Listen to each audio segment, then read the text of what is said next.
Halo, bertemu lagi dalam video kuliah pengembangan sistem perangkat lunak. Untuk materi pada video kali ini adalah mengenai operator dan control structure. Berikut adalah operator-operator yang dapat digunakan ketika kita akan memprogram menggunakan bahasa pemrograman Java. Untuk operator aritmetika, kita bisa menggunakan tanda plus untuk penambahan, minus untuk subtraction, tanda bintang untuk multiplication, tanda garis miring untuk division, dan persen untuk remainder. Untuk operator increment dan decrement, untuk post increment bisa kita gunakan seperti contoh n++. Untuk post decrement bisa menggunakan n minus-minus. Jadi n ini bisa digantikan dengan variabel apa saja. Kemudian pre-increment itu tanda plusnya ada di depan. Oke, dan kemudian pre-decrement tanda minusnya ada di depan. Kemudian untuk operator compound assignment, jadi di dalam Java memiliki yang namanya operator compound assignment yang bisa menggabungkan operator aritmetika dengan operator sama dengan. Contohnya seperti yang ada di slide. Oke, jadi untuk seperti ini contoh result plus sama dengan 6 itu equivalent dengan statement result sama dengan result plus 6. Jadi untuk mempersingkat kita bisa gunakan yang namanya compound assignment. Jadi kita tinggal tulis saja result plus sama dengan 6. Begitu pula misalkan contohnya untuk perkalian, ini result bintang sama dengan 6 itu sama saja dengan result sama dengan result dikali 6. Kemudian untuk operator relasional di dalam Java, kita bisa menggunakan operator-operator relasional seperti lebih dari, kurang dari, lebih dari sama dengan, kurang dari sama dengan, sama equal to sama dengan, dan tidak equal to itu tidak sama dengan. Jadi contohnya untuk relational operator biasanya digunakan untuk value boolean. Boolean itu true atau false. Jadi seperti ini, boolean is HD sama dengan mark lebih dari sama dengan 80, return number sama dengan 0. Jadi jika marknya lebih dari sama dengan 80, maka number itu akan sama dengan 0. Selanjutnya untuk logical operators di dalam Java Programming Language. Kadang-kadang kita membutuhkan yang namanya combined condition together bersama-sama di dalam satu buah statement. Ini bisa digunakan yang namanya operator logical. Operatornya itu bisa pakai tanda dan, or, not, equals, dan XOR.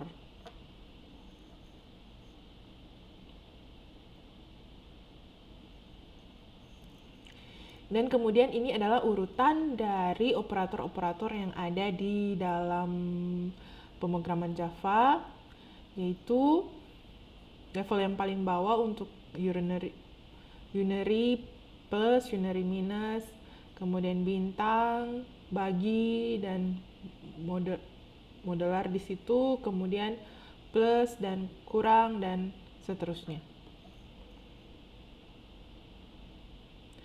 Berikutnya tentang control structure. Jadi control structure yang ada di dalam bahasa pemrograman Java.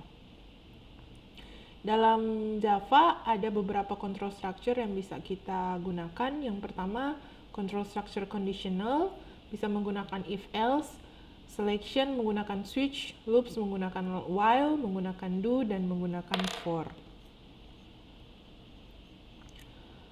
Jadi untuk pemilihan di dalam Java Programming Language bisa menggunakan, jadi ketika kita harus memilih pilihan antara satu atau dua. Oke.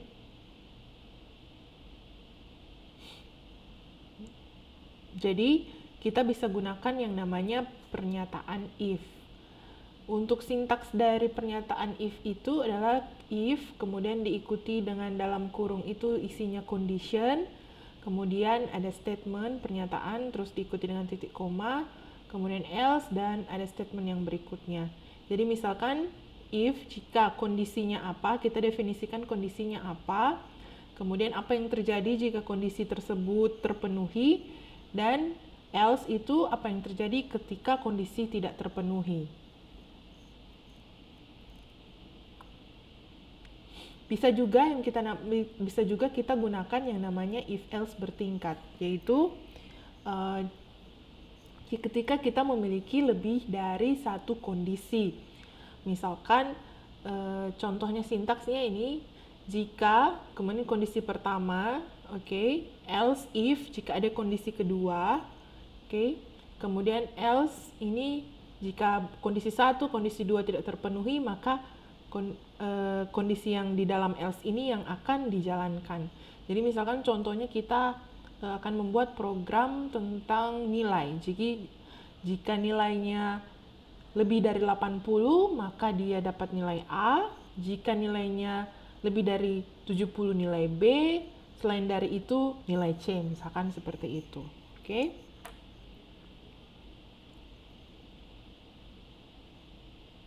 Kemudian struktur kontrol yang berikutnya adalah penggunaan switch. Nah, switch ini sintaksnya kita gunakan keyword switch, kemudian diikuti dengan switch value-nya, didefinisikan, variabelnya sama dengan value-nya berapa. Dan kemudian di dalam ada kurung awal di situ, kita gunakan keyword case. Kemudian misalkan value 1, statement apa yang dijalankan, kemudian kita pakai keyword break di situ. Kemudian case value 2, statement listnya apa, cuman pakai break juga. Default ada statement listnya break. Untuk menggunakan switch, value-nya atau switch value-nya itu harus dalam bentuk integer atau karakter. Jadi integer 1, 2, 3 dan seterusnya, karakter A, B, C. Jadi jika misalkan pilihannya A, apa yang dijalankan, pilihannya B, apa yang dijalankan.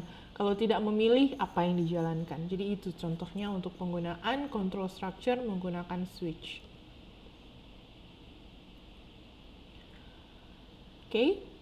Dalam switch juga bisa digunakan untuk replace penggunaan if else. Jika tentu saja jika controllingnya bisa menggunakan variabel yang bertipe integer atau karakter. Itu bisa diganti menggunakan switch statement.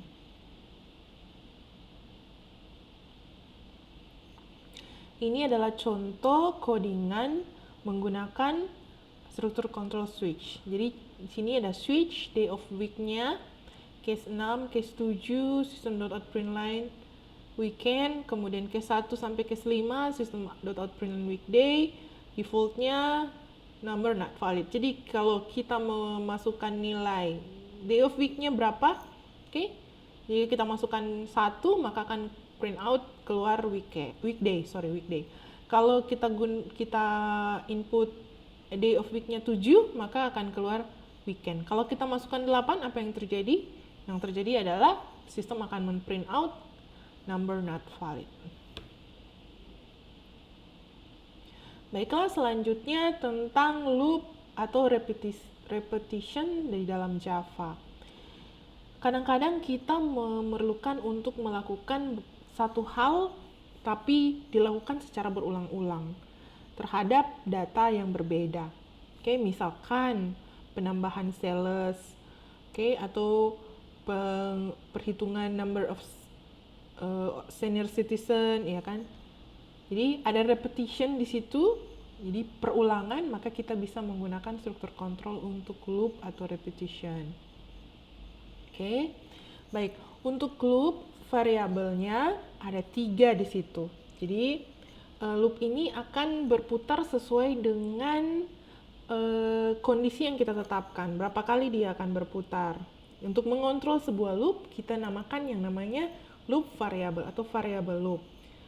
Variable loop itu selalu terdiri dari yang namanya starting value. Jadi, kapan loop itu akan dimulai?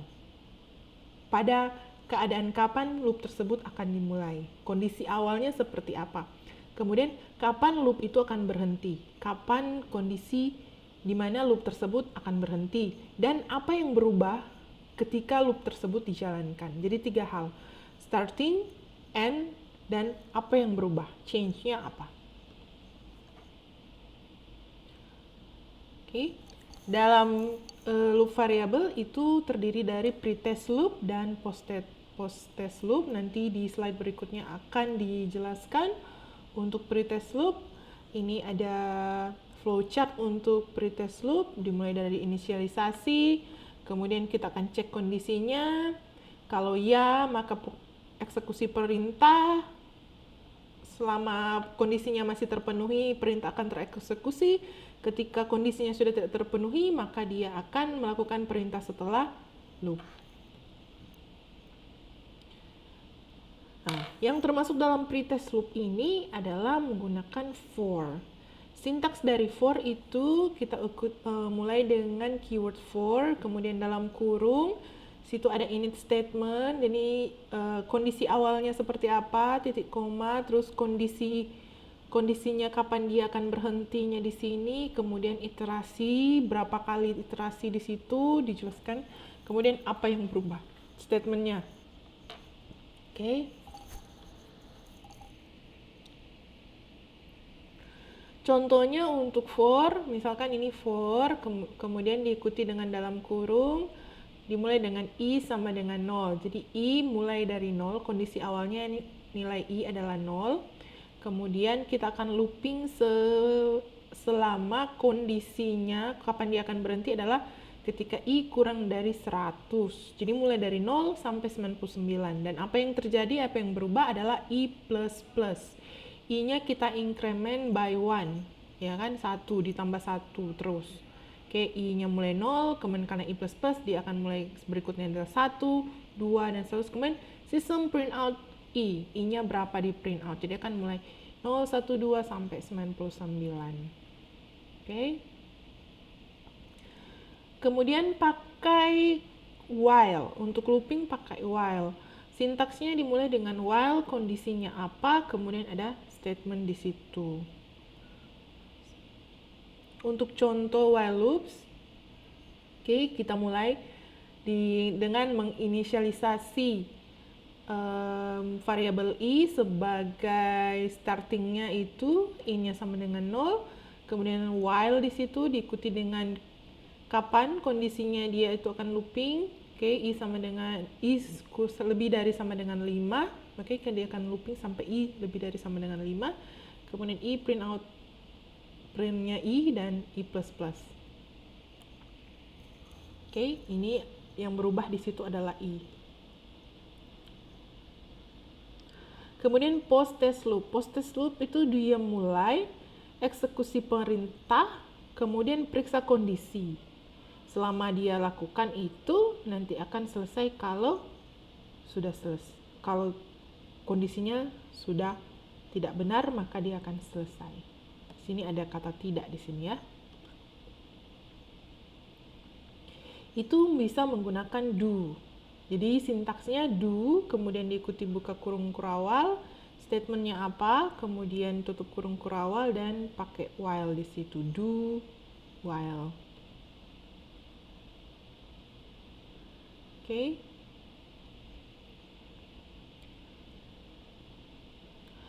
Contoh dari do adalah kita mulai do, misalkan di sini counter.process x while x kurang dari 99.